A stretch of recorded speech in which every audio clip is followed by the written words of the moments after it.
Hello everyone! Welcome to the first episode of a new series I like to call What Runquist I Watched This Month. A video popped up on my recommended this last week called What I Watched in September by a YouTuber, Carsten Runquist, and I was like, okay, that, but with YouTube videos. Because I actually watch a good amount of this guy's videos every month, not a ton, but you know, enough. And I always want to talk about them and share them with everyone else, but never really have a reason to. So this is what that is, just a quick monthly recap of all the Carsten Runquist videos I watched this month, and my reviews for them. So with all that out of the way, let's start. Kicking off the month, I watched the video Bodies, Bodies, Bodies is Quietly Genius. Explain. Now, I'm a fan of the titular movie, and this video is entertaining enough, but it ultimately felt pretty by the numbers. The points the video makes are all good, but I can't help feel I've heard them all before. Sure, I had a good enough time watching it, but I don't expect anything from it to really stick with me, you know? Next, I rewatched the video, I watched every Illumination movie, and what I learned. I mean, what is there to really say at this point? It's a classic! Now, it's hard to watch this video nowadays without comparing it to Shay Frillis' recent video, Every Illumination Movie Ranked, but I think Carsten does enough here to make his perspective stand out. The framing is what really holds everything together.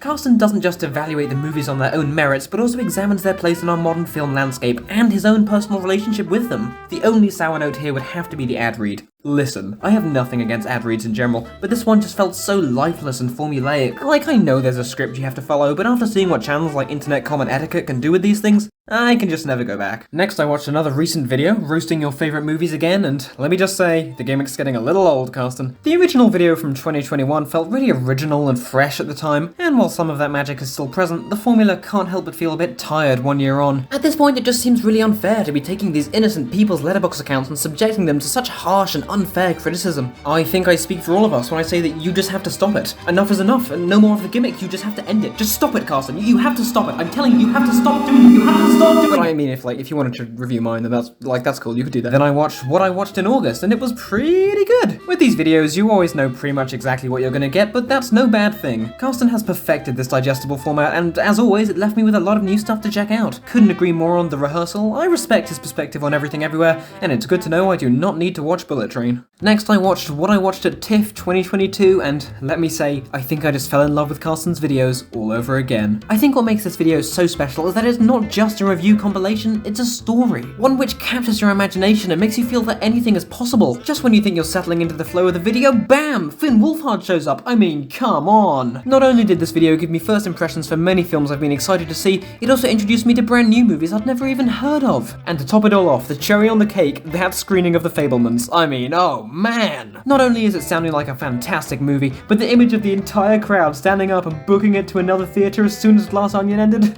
Now that's movie magic. To finish off the month, I watched the new video Don't Worry Darling review. This is a video where Carsten gives his thoughts on the new Olivia Wilde film Don't Worry Darling, and let me just say, he makes some pretty good points. With a movie as fundamentally broken as this one, it would be easy for this video to spend its nearly 10-minute runtime just digging into everything that doesn't work. And yeah, a substantial portion of it is just that, but it's the time spent acknowledging what does work that gives this a really fair and balanced feeling, you know? With that being said, this video really rubs me the wrong way when it comes to its appraisal of the film's actors. I love Florence Pugh as much as the next guy, but her performance here isn't even close to her best work. On the flip side, you have Harry Styles, and while he's certainly nothing to write home about, I don't think he quite deserves the backlash he's gotten. Carsten is certainly participating in that backlash, and unfortunately it feels quite a bit like he's jumping on a bandwagon. But, that notwithstanding, this was a very solid video overall. You could argue that a negative review for Don't Worry Darling isn't exactly a challenging thing to make, and you'd be right, but Carsten speaks passionately and in enough detail to convince me that this video comes from the heart. And that's all the Carsten Runquist videos I watched in September, so go watch these videos, form your own opinion, and I'll see you in the next one.